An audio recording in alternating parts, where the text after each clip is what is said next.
Hello बच्चों, मैं doctor Rajesh Matpal आपका स्वागत करता हूं अपने ऑनलाइन प्लेटफॉर्म पे।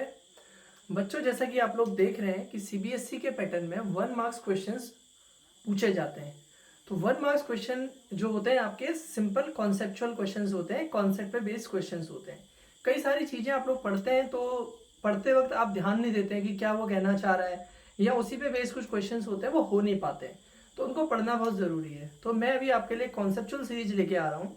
ये कॉन्सेप्चुअल सीरीज आपके लिए हर चैप्टर के साथ आपके क्वेश्चंस कराए जाएंगे, जिसको आप कॉन्सेप्चुअल सीरीज भी बोल सकते हैं या फिर 1 मार्क्स सीरीज भी बोल सकते हैं। मतलब जो टॉपिक मैं यहाँ पे कराने वाला हूँ, ये टॉपिक आपको 1 मार्क्स में हेल्प करेंगे। जो आपके 1 मार्क्स क्वेश्चंस आ रहे हैं, हो सकता है कि कोविड-19 की सिचुएशन और बढ़ती है, तो आने वाले टाइम में एग्जाम में आपके जो क्वेश्चंस है 1 मार्क्स क्वेश्चंस, उनको बढ़ा दिया जाए। अब यहाँ पे मैंने आपको, जैसे थंबनेल में आप देख रहे होंगे सामने, आपने जब इसको वीडियो को स्टार्ट किया होगा तो देखा होगा मैंने आपको पढ़ाया था, can two like charges attract each other, if yes explain. अब जो बच्चे, मैंने क्यों कहा, देखो पढ़ना बहुत जरूरी है। जिन्होंने ये क्वेश्चन को एग्जाम में डायरेक्ट देखना था और इस तरीके के क्लास में क्वेश्चन सॉल्व नहीं किया होता, तो वो क्या पढ़ते, can two like charges attract each other में सीधे वो बोलते कि भाई लाइक चार्जेस, सर ने पढ़ाया था कि अगर पॉजिटिव पॉजिटिव है तो रिपेल करता है, पॉजिटिव निगेटिव है अट्रैक्ट करता है, निगेटिव निगेटिव है तो रिपेल करता है। यानी कि आपने पढ़ा था कि लाइक चार्जेस एक दूसरे को रिपेल करते हैं, हमने ये पढ़ा हुआ था लाइक चार्जेस रिपेल करते हैं। अब यहां पे क्वेश्चन आपसे पूछा जा रहा है कि क्या लाइक चार्जेस एक दूसरे को अट्रैक्ट करते हैं, अगर हाँ, if yes then explain how. तो आपके लिए ये टॉपिक बहुत इंपॉर्टेंट बन जाता है 1 मार्क्स क्वेश्चन के हिसाब से देखा जाए। तो यहाँ पे क्वेश्चन क्या था आपके पास, देखिए क्वेश्चन इस तरीके से रहेगा, कैन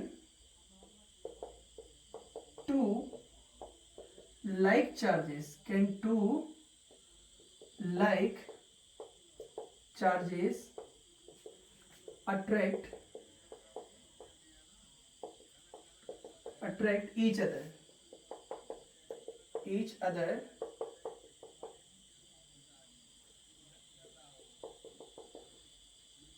ठीक है, क्वेश्चन मार्क, इफ यस, आपसे पूछा जा रहा है if yes explain, question mark. अब इसके सॉल्यूशन की बात करते हैं। तो आपसे क्वेश्चन पूछा गया है कि क्या दो लाइक चार्जेस एक दूसरे को अट्रैक्ट करते हैं, अगर हाँ तो आपको उन्हें एक्सप्लेन करना है। तो आप अपना दिमाग लगाएंगे पूरी क्लास में पढ़ने के हिसाब से, तो आप बोलेंगे कि भाई दो लाइक चार्जेस एक दूसरे को अट्रैक्ट नहीं करते हैं। लेकिन मैं ये बोलता हूं कि अगर आप ऐसा आंसर लिख के आते हैं तो आपको 0 मार्क्स मिलने वाला है। तो आपको आंसर लिखना है, अगर पूछा जाए कि क्या वो लाइक चार्जेस अट्रैक्ट करते हैं, आपका आंसर होगा यस, कर सकते हैं, लेकिन उसके लिए कंडीशन होती है। अट्रैक्ट कर सकते हैं लेकिन उसके लिए कंडीशन होनी चाहिए। वो कंडीशन क्या होती है ये आपने देखना है। तो मैं यहां पे लिखता हूं सॉल्यूशन इसका, ये answer yes, two like charges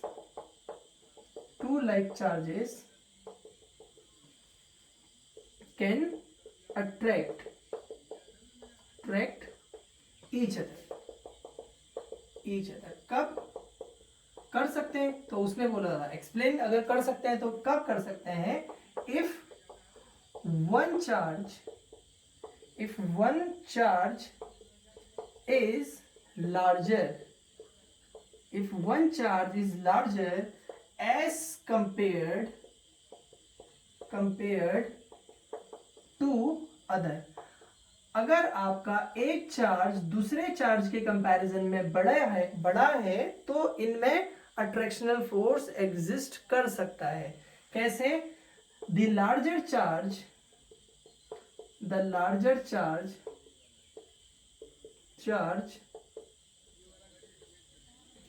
induces opposite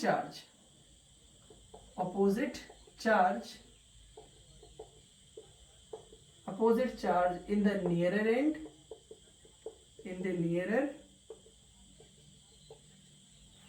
end, and same charge in opposite end। तो उसने बोला कि कर सकता है कैसे। आप यहाँ पे ध्यान दीजिए कि अगर एक आपका पॉजिटिव चार्ज है, जैसे मान लीजिए हम यहाँ पे बना देते हैं, आपके पास एक इस तरीके से बड़ा चार्ज है, वो आपका पॉजिटिवली चार्ज है, ठीक है। इसके कंपैरिजन में एक छोटा चार्ज आपके पास रखा हुआ है इस तरीके से, तो इसकी जो नियर एंड है वहां पे नेगेटिव चार्ज आ जाएगा इंड्यूस्ड इफेक्ट की वजह से, और दूसरे एंड पे पॉजिटिव चार्ज। इंड्यूस्ड इफेक्ट क्या होता है कि अगर कोई बॉडी है उसके पास अगर आप दूसरी बॉडी रखते हैं तो नियर एंड पे इस पे अगर पॉजिटिव है तो यहाँ नेगेटिव, और इस पे पॉजिटिव है, अगर नेगेटिव होता तो यहाँ पॉजिटिव, नियर एंड पे इंड्यूस्ड इफेक्ट से पॉजिटिव के सामने नेगेटिव और दूर वाले एंड पे पॉजिटिव चार्ज, तो अगर पॉजिटिव के सामने नेगेटिव आ जाएगा तो ये अट्रैक्ट कर सकता है। तो कहने का मतलब है कि हाँ पॉजिटिवली चार्ज बॉडी है, लेकिन इंड्यूस्ड इफेक्ट से उसके नियरर एंड पे नेगेटिव चार्ज आ जाएगा और वो उसे अट्रैक्ट कर सकता है। और ये कब संभव है कि अगर एक लार्ज बॉडी है और एक दूसरी वाली आपकी स्मॉल बॉडी है। तो कुलम्ब्स लॉ वगैरह हमने जो पढ़ा था वो हमने पॉइंट चार्जेस के लिए पढ़ा था। तो आपको थोड़ा सा ध्यान देना है, कॉन्सेप्चुअल क्वेश्चन के अंदर इस तरीके के क्वेश्चंस आपसे पूछे जा सकते हैं कि क्या ये एक दूसरे को रिपेल कर सकते हैं। ये तो हम जानते ही हैं, क्या पूछा जाता है अट्रैक्ट करते हैं, तो आप बोलेंगे yes of course they can attract each other. तो जल्दी से इसका स्क्रीनशॉट ले लीजिए, इसी तरीके के हम क्वेश्चन सॉल्व कर रहे हैं।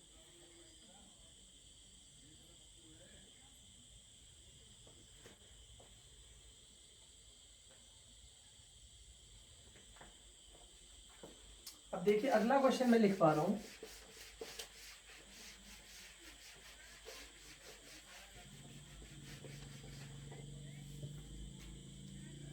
क्वेश्चन है कि व्हाट डज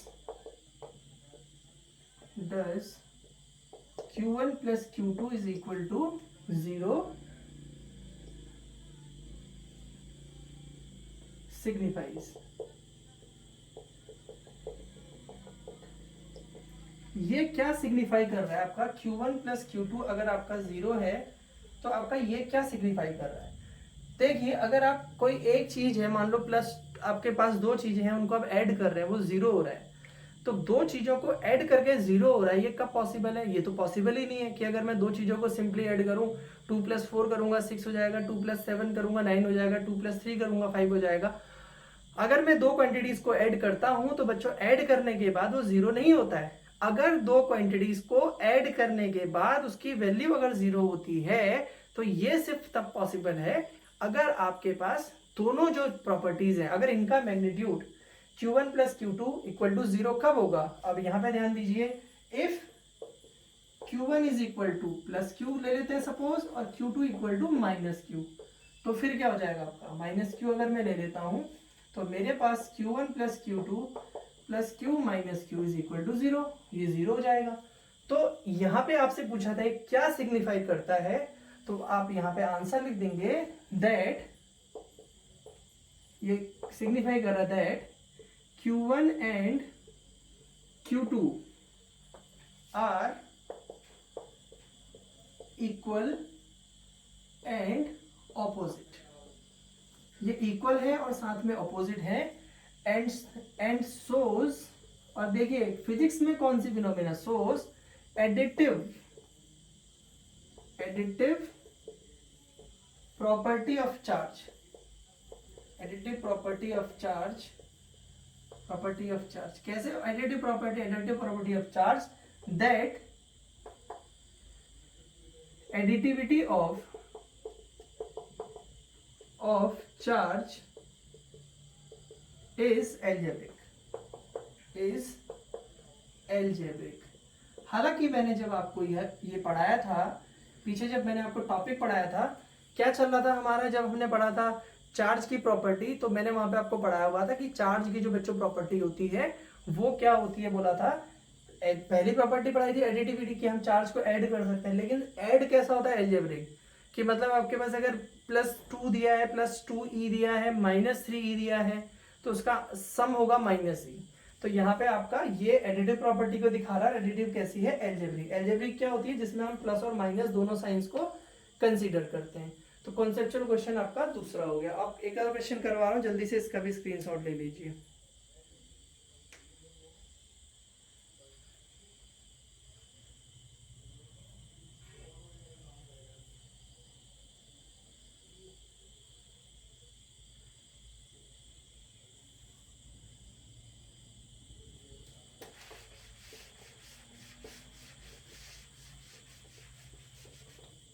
नेक्स्ट क्वेश्चन है, is the mass of body affected during charging. ये तो बहुत सिंपल सा क्वेश्चन है। चार्जिंग क्वेश्चन आपके पास है, इसका आंसर हो जाएगा, क्या आपसे पूछा जा रहा है कि आप चार्जिंग करते हैं तो चार्जिंग के दौरान क्या बॉडी का मास अफेक्ट करता है, यस या नो। जैसे मान लीजिए मैंने स्केल को रब किया और मैंने कहा कि स्केल के पास 100 इलेक्ट्रॉन आ गए हैं, तो भाई जो इलेक्ट्रॉन है, इलेक्ट्रॉन के पास एक डेफिनेट मास होता है, कितना, 9.1 इंटू 10⁻⁻31 kg। तो इलेक्ट्रॉन के पास एक डेफिनेट मास है, तो जब आप बोल रहे हैं कि वो ट्रांसफर होगा तो कुछ ना कुछ अमाउंट, देखिए बहुत स्मॉल अमाउंट है, आप सोचोगे 9.1 इंटू 10⁻⁻31 कितना होता है, 9.1 अपॉन 10⁻31 कर दिया तो 0.0000000000 लगाते रहोगे 31 तक, फिर 91 ऐसे लिख दो तो आप बोलोगे बहुत छोटी वैल्यू होती है, लेकिन कुछ ना कुछ तो होता है ना। तो आपके पास बच्चों वो जो स्मॉल अमाउंट है वो डेफिनेटली जाएगा। तो होता क्या है कि इलेक्ट्रॉन अगर चार्जिंग में गेन हो रहा है, गेन ऑफ इलेक्ट्रॉन हो रहा है, मान लीजिए ये हाथ को मैंने चार्जिंग किया फॉर एग्जांपल, इसमें 100 इलेक्ट्रॉन आए, तो आप बोलोगे कि इसका 100 इंटू मास ऑफ 1 इलेक्ट्रॉन, मतलब आप ऐसा मान के चलिए इलेक्ट्रॉन का एक मास है, तो 1 kg का इलेक्ट्रॉन है फॉर एग्जांपल समझने के लिए, और मेरे हाथ में 100 इलेक्ट्रॉन आ गए, तो कितना kg आ गया, 100 kg आ गया। तो मेरे हाथ का मास 100 kg से इंक्रीज हो जाएगा, कब, अगर 1 kg मास है। और अगर सिमिलरली मैं कहता हूं कि मैंने इसमें से चार्जिंग की प्रोसेस में हाथ से इलेक्ट्रॉन जा रहे हैं, तो आप बोलोगे कि भाई इलेक्ट्रॉन अगर हाथ से जा रहे हैं तो इसका मतलब आप निकालते हैं कि इलेक्ट्रॉन का जाना मतलब क्या सिग्निफाई कर रहा है कि 100 इसमें से बाहर चले गए, यानी कि मास डिक्रीज हो जाएगा। आ रही है बात समझ में। तो 100 kg वहां पे आप लॉस कर देंगे, तो आप बोलेंगे कि आपसे पूछेगा is the mass of a body affected during charging, तो आपने बोलना है यस, बिकॉज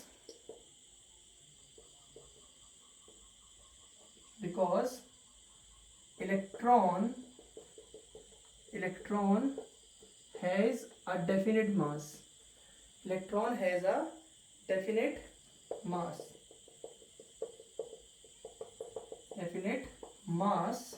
कितना होता है, 9.1 into 10⁻⁻31 kg if during charging it gains electron. अगर इलेक्ट्रॉन गेन हो रहे हैं तो मास आपका क्या हो जाएगा, mass increases if it loses electron, if it loses electron तो क्या हो जाएगा, मास आपका हो जाएगा डिक्रीजेस।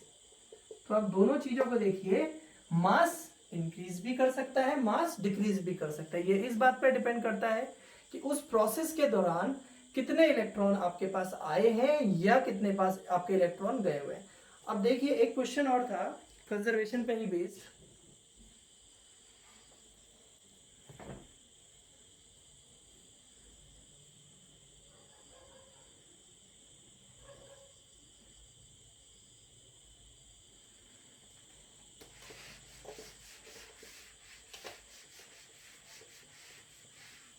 देखिए एक क्वेश्चन और करवाया था मैंने आपको, जब मैं क्वांटाइजेशन पढ़ा रहा था Q is equal to n e, तो मैंने आपको बोला था कि या तो आपने बोलना है कि आपके पास नंबर ऑफ इलेक्ट्रॉन्स का एक्सेस है या डेफिशिएंसी है।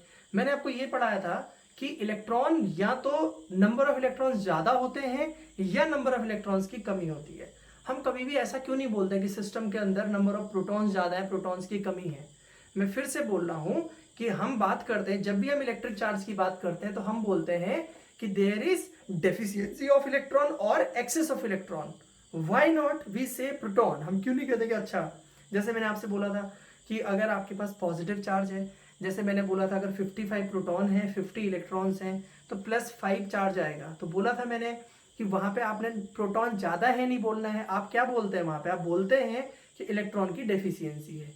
या आपके पास 55 इलेक्ट्रॉन हो जाए, 50 प्रोटॉन हो जाए, तो आप बोलते हो कि भाई यहाँ पे एक्सेस ऑफ इलेक्ट्रॉन है। तो क्वेश्चन ये आता है दिमाग में कि क्या इलेक्ट्रॉन की दादागिरी चल रही है, हम क्यों लेके चल रहे हैं, हम इलेक्ट्रॉन की ही क्यों बात कर रहे हैं, इसलिए क्या इलेक्ट्रोस्टैटिक्स पढ़ रहे हैं, वजह क्या है। फिर कॉन्सेप्चुअल क्वेश्चन, कॉन्सेप्ट पूछेगा एग्जाम में कि always during electric charge process, अब इसके बाद क्वांटाइजेशन में बात करते हैं, we always say there is excess और डेफिशिएंसी ऑफ इलेक्ट्रॉन या सरप्लस और deficiency of electron, why not proton. तो आपको ये अगर क्वेश्चन पूछा जाएगा तो आपको इसका आंसर क्या करना है।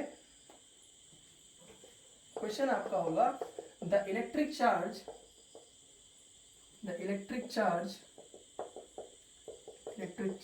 of a body, the electric charge of a body is actually surplus or deficiency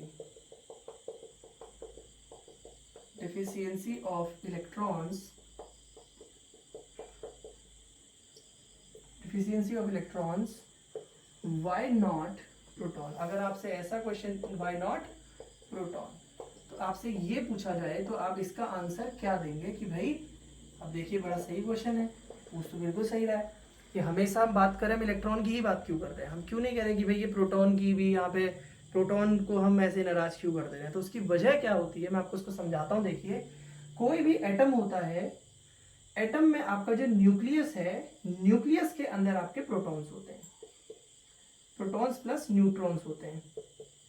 अब हम प्रोटॉन्स की बात कर रहे हैं तो हम खाली प्रोटॉन्स की बात करेंगे। इसके चारों तरफ इलेक्ट्रॉन्स रिवॉल्व करते हैं। तो जैसे आप अगर सोडियम की बात करते हैं, सोडियम के पास 11 होते हैं, 2 8 1, तो ये आपका जो इलेक्ट्रॉन है बेटा, ये लूजली बाउंड इलेक्ट्रॉन होता है, लूजली बाउंड इलेक्ट्रॉन होता है। तो एक्चुअली क्या होता है, किसी भी अगर आप एटम की बात कर रहे हैं तो उसमें इलेक्ट्रॉन जो होते हैं वो लूजली बाउंड होते हैं, और जो प्रोटॉन्स होते हैं वो न्यूक्लियस के अंदर होते हैं, और न्यूक्लियस के अंदर जो प्रोटॉन है वो टाइटली बाउंड होते हैं, टाइटली बाउंड होते हैं। तो लूजली बाउंड और टाइटली बाउंड में क्या मतलब होता है आपका।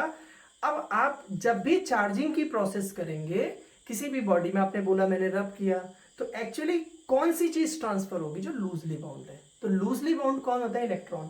तो जब भी हम बात करते हैं कि इलेक्ट्रिक चार्जेस की शेयरिंग की, तो हमेशा इलेक्ट्रॉन की ट्रांसफर हो रहा होता है। तो इलेक्ट्रॉन का जब ट्रांसफर हो रहा है तो इसलिए क्या होगा, या तो इलेक्ट्रॉन की एक्सेस होगी या फिर इलेक्ट्रॉन की क्या होने वाली है, डेफिशिएंसी होने वाली है। तो इसलिए हमारे लिए इंपॉर्टेंट बन जाता है कि हम जब भी बात करेंगे तो हम बोलेंगे कि आपका हमेशा या तो एक्सेस ऑफ इलेक्ट्रॉन की बात करेंगे या फिर डेफिशिएंसी। तो आप इसका क्या लिख सकते हैं कि भाई इलेक्ट्रॉन्स आर लूजली बाउंड। आप क्या लिख सकते हैं, देखिए, electrons are loosely bound while the protons are tightly bound in the atom. So in the charging process there is always transfer of electron, so we say either surplus or deficiency of electron। तो इसका simple answer है कि protons are tightly bound. तो जैसे आपने यहाँ पे question देखे, आपको लगा होगा कि हाँ पूछने लायक क्वेश्चंस हैं, पेपर में ऐसे पूछे जा सकते। तो हम नेक्स्ट वीडियो के अंदर भी इस तरीके के कुछ कॉन्सेप्चुअल क्वेश्चंस करेंगे, और पूरी बुक के अंदर, सो दैट आपको हर टॉपिक का हर डायमेंशन में, हर नजरिए से उसको कैसे देखना है आप उसको देख सकें। Thank you.